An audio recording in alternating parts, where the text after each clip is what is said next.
Thank you so much for joining us for CBN NewsWatch. I'm Ephraim Graham. Ahead today, Hamas has to go. That is the word from a top White House official as the administration says Hamas must disarm. And President Donald Trump works to move ahead with his peace plan. And Amnesty International, a report accusing Hamas of crimes against humanity, including murder and torture on October 7th, and inhumane treatment of hostages in Gaza. We're going to bring you that story from Jerusalem. Here at home, how interest in Christianity grew after conservative Christian activist Charlie Kirk was murdered. We're going to hear from an author of the book, For Christ and Country, The Martyrdom of Charlie Kirk. And a key legal case involving Christian pro-life pregnancy centers goes to the Supreme Court. We're going to bring you a look at what's at stake. All those stories and more today on CBN NewsWatch. This is CBN NewsWatch.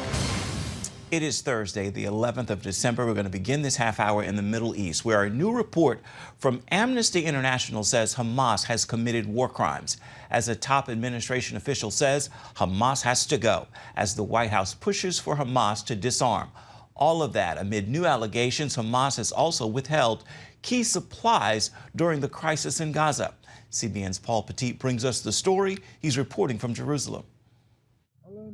This video shows mounds of baby formula hoarded and hidden by Hamas for months, according to a Gazan activist. Ahmed Fouad al-Hatib posted the footage on X, accusing the terror group of deliberately withholding supplies during the worst days of Gaza's hunger crisis.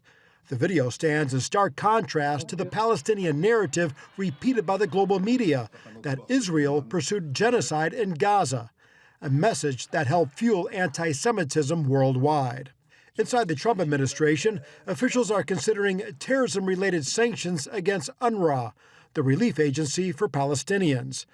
A senior State Department official says everything is on the table, calling the UN agency corrupt with a track record of aiding and abetting terrorists. UNRWA operates across Gaza, the West Bank, Lebanon, Jordan, and Syria, providing aid and services to millions of Palestinians. In a first, Amnesty International released a report accusing Hamas of crimes against humanity, including murder and torture on October 7th and inhumane treatment of hostages held in Gaza. The report says Palestinian terrorists killed the vast majority of civilians that day and prevents evidence of physical and sexual violence against hostages. It also urges the return of the remains of the last hostage. On the diplomatic front, President Donald Trump is delaying his announcement of the new Board of Peace, the group tasked with post-war management of Gaza, until after Christmas. And the Board of Peace it'll be one of the most legendary boards ever. Basically, it'll be the heads of the most important countries. The International Stabilization Force could start with just one or two countries, with others joining later. Some diplomats say the delay shows foreign partners are hesitant about taking on the disarmament of Hamas. Israeli Foreign Minister Gideon Sa'ar raised that concern in Washington, with his U.S. counterpart Marco Rubio saying any attempt to dilute Hamas's obligation to disarm should not be accepted. Prime Minister Benjamin Netanyahu echoed that message this week. You've got to get rid of Hamas. Now, that is going to happen in one of two ways. It could happen with an international force that the United States is trying to put together, and I hope they succeed. And if not, as President Trump has said, and I've said, it can be done the easy way or the hard way. The hard way is that we'll have to do it. And in his first visit to Israel, U.S. Ambassador to the United Nations Mike Waltz said Washington will not allow Hamas to rebuild, declaring the terror group has to go. Paul Petit, CBN News, Jerusalem. And our CBN News Middle East Bureau Chief Chris Mitchell is joining us now to continue our coverage. So, Chris, the issue of Hamas refusing to disarm seems like it simply will not go away. Where does Israel's government believe this is going to go? Well, I think, Ephraim, from Israel's perspective, Hamas's refusal to disarm leaves just one of two outcomes, and they both lead to a confrontation, not less. Israel believes that Hamas is stalling and trying to rebuild, and they see that Hamas's refusal to give up the weapons is just proof they're just trying to buy time, rearm, and preparing for the next round of fighting. Here in Jerusalem, it sees that Hamas is, they see disarmament as existential. In other words, if they give up their arms, they won't be able to exist as an organization anymore. So I believe Israel expects a renewed military operation if Hamas continues to hold out. The IDF is really the only entity right now that is right there beside Hamas. They control about 53% of the Gaza Strip, and the only one. There won't be any of the other nations that refuse to go in there, like say the UAE or Saudi Arabia. So it looks like as they continue to say they will not disarm, that the IDF will be the ones that will have to go ahead and do that. Does this Amnesty International report about Hamas's war crimes validate what the Israel's government has been saying about Hamas? Yeah, very much so. And that's, Israel's been saying that for almost the whole length of the war. It confirms what Israel's been saying about October 7th, the way Hamas says they had their methods, their intentions, their assertion here in Israel. Hamas's attack was a systematic massacre targeting non-combatants, especially you can go down to the Nova Music Festival site, and you see about 350 were literally slaughtered. It validates Israel's description of the hostage crisis as well. And so many of these hostages were mistreated, tortured, sexual violence. And it also matches what Israeli officials and the hostages and the families have been telling the world for more than 2 years, and reinforces Israel's argument Hamas uses terror as a governing strategy. And so Amnesty and the Israeli government, unlikely cooperation right now, but seem to be on the same side of what Hamas did on October 7th. President Trump's peace plan calls for an international force inside Gaza. Why are some concerned Turkey wants to be a part of that force? Well, Turkey wants a military presence on Israel's southern border. They also now have a presence to some degree on Israel's northern border because they're an ally of the new Syrian regime there. It would give Turkey a long-term leverage. It would actually, in some ways, turn the Trump plan on its head. Right now, it seems like Turkey and Qatar, and we saw this at the Doha Forum just a few days ago, lobbying for Hamas in a way that would allow Hamas to survive. And they actually seem to be partners in Hamas's survival. What they would like to do is go to the next stage before Hamas is disarmed, and that would allow Hamas to survive. So it would be, and if you put foreign troops into Gaza before Hamas is disarmed, it's almost going to be impossible to go in there with those foreign troops. And on the one hand, it would leave the Saudis and the Emiratis, who would likely not go in if the Turkey troop goes in there. That's something that Israel said they won't allow. That's why the upcoming Trump-Netanyahu meeting is so important, since Netanyahu has said no to Turkish troops. Why does Israel's Minister of Diaspora Affairs believe a war with Syria is inevitable? Well, he was actually saying on X that there's zero difference between Syria's current president, al-Shara, and Yahya Sinwar, the head of Hamas. And he's responding to footage just a couple of days ago from the one-year anniversary of the Sunni Islamic Revolution that overthrew the regime of Bashar Assad. During that parade, there were chants of, "We will rise against you," meaning rise against Israel, "and from your blood rivers will flow. Gaza, Gaza, we're with you to the death. And one more, I'm marching towards you, my enemy." So Chikli sees an emergence of a jihadi state and a jihadist army, and he believes that al-Shara never really has changed his ideology, and why he believes this may lead to a confrontation and a war with the new Syrian regime. Chris, how significant are these potential U.S. sanctions on the United Nations Relief and Works Agency, known to many as UNRWA? Well, they could be unprecedented, and although many people in Congress think it's important to sanction UNRWA because of its incestuous relationship with Hamas, some people are saying UNRWA is Hamas and Hamas is UNRWA. So these sanctions could be unprecedented against this UN agency. All right, our CBN News Middle East Bureau Chief Chris Mitchell, thank you so much for your insight. Look forward to checking back with you come tomorrow. Coming up here at home, the impact of the assassination of Christian conservative Charlie Kirk, how it's led so many to investigate Christianity and politics. We're going to hear from the author of a new book about Kirk dealing with these issues. We've got that story for you. It's coming up when we come back.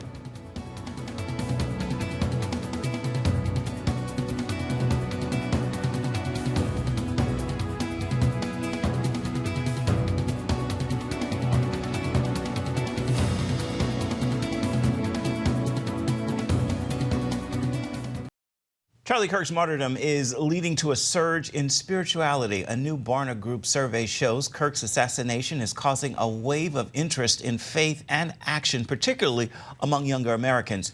Nearly 1 in 3 adults questioned said they are taking some action as a result of Kirk's death, and spiritual responses outpace the political ones. Political commentator Drew Allen is the author of the book For Christ and Country, The Martyrdom of Charlie Kirk. Appearing on this week's episode of The Global Lane, he explains why he believes Kirk's death has inspired Americans to re-examine their faith.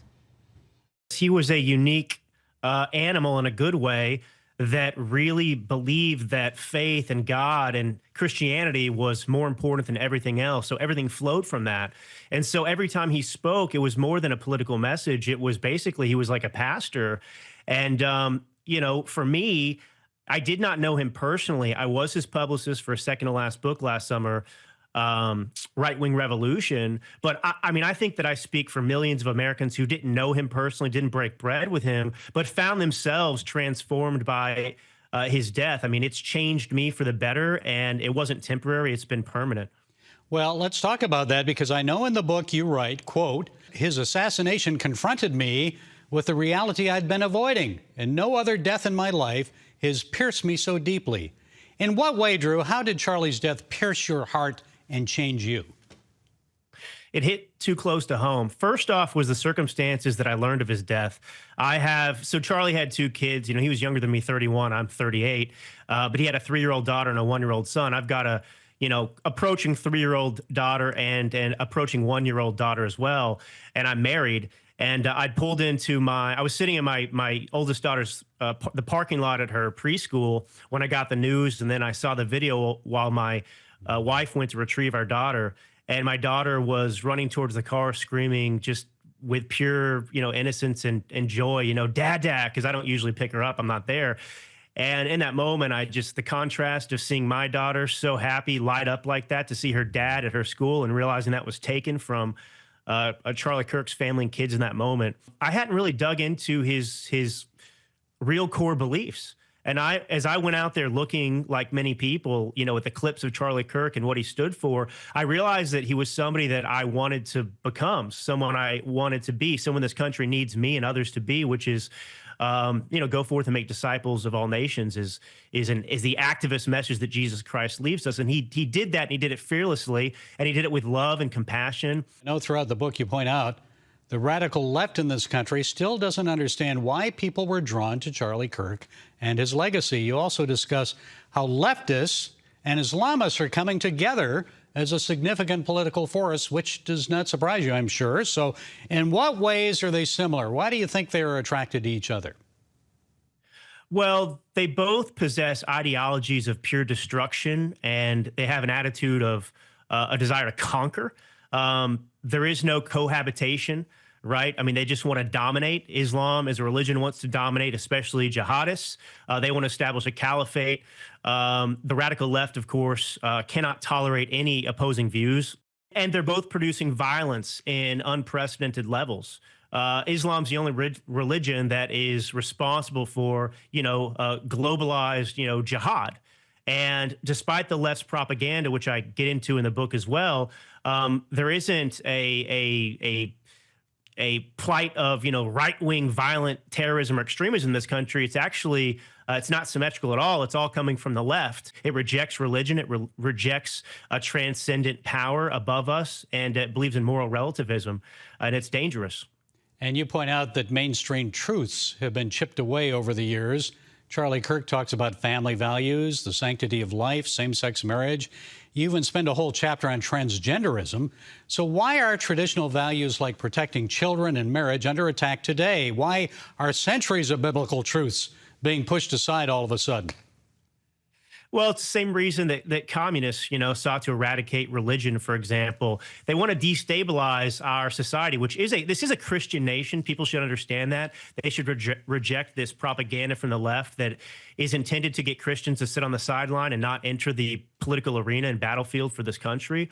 But, the family, for example, marriage, these things have proven to be successful for countries and nations to keep them together, throughout history. They're obvious things.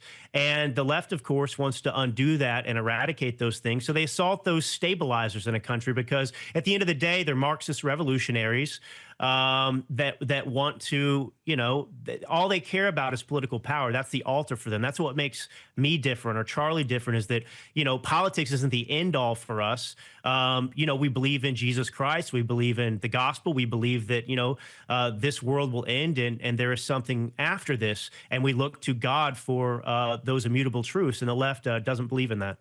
Okay, the book is The Martyrdom of Charlie Kirk for Christ and Country.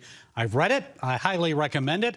It's a book that isn't just about Charlie Kirk's political views. You'll also find scripture and plenty of spiritual reflection inside. Drew Allen, thanks for setting us straight today. We appreciate it. God bless you. Appreciate it. God bless you.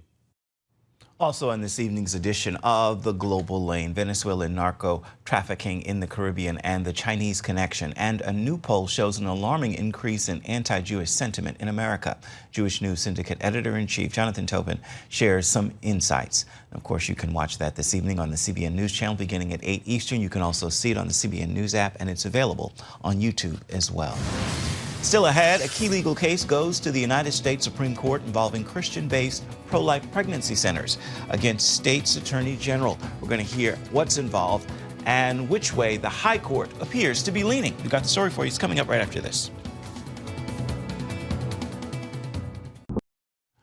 America's Supreme Court appears to be leaning in favor of pro-life pregnancy centers in New Jersey. Recently, the justices heard arguments in a case pitting Christian-based women's resource centers against the state attorney general.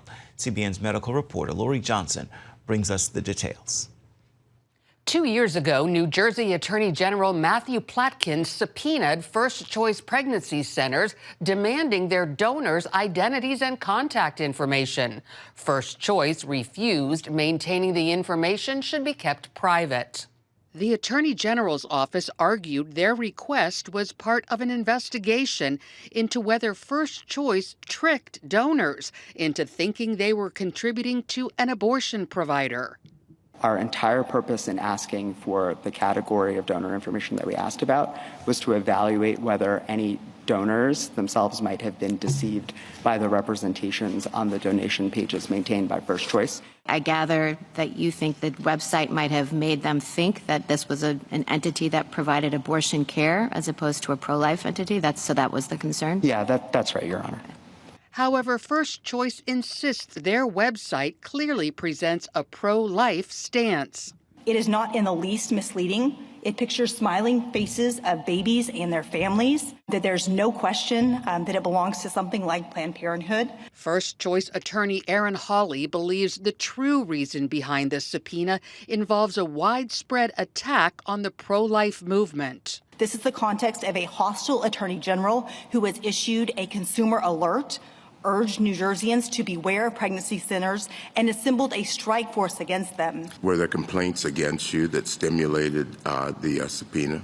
No, Your Honor. The Attorney General has never identified a single complaint. Furthermore, First Choice says disclosing donor information violates their freedom of speech and would scare them away. Some donors gave as little as $10. Those folks are going to be worried about a state attorney general, the highest law enforcement officer in the country, demanding their names, phone numbers, addresses, places of employment so that he can contact them. Some justices agreed. This is just kind of obvious that there's some kind of objective chill from a subpoena on speech. They're saying if we'd known that this was going to happen, we wouldn't have given. Perforce, if it's going to be disclosed, we won't give. Doesn't that just follow night from day? Even the ACLU filed a brief calling the Attorney General's move suppression by subpoena and censorship by intimidation. The High Court is expected to issue its ruling in June. Lori Johnson, CBN News. Be right back with an encouraging word for your Thursday. Stay with us. You're watching CBN NewsWatch.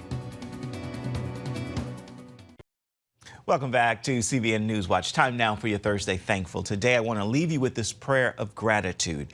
God, thank you for being God. I trust your track record. It's a resume of radical love, and I am grateful. That radical love chases me down from heaven to earth, earth to the cross to the grave, and from the grave to the sky. And to that, I have to say, thank you, Almighty God. Well, that will do it for this edition of CBN NewsWatch. I want to remind you, you can always find more of our news programs on the CBN News channel. You can find them there at any time. You can also find them online. That address is cbnnews.com. We'd love to know what you think about the stories you've seen here today or any day. You can email us, newswatch@cbn.com. And of course, you can always reach out and touch us on Facebook, Instagram, and X. We'll see you back here tomorrow. Goodbye and God bless.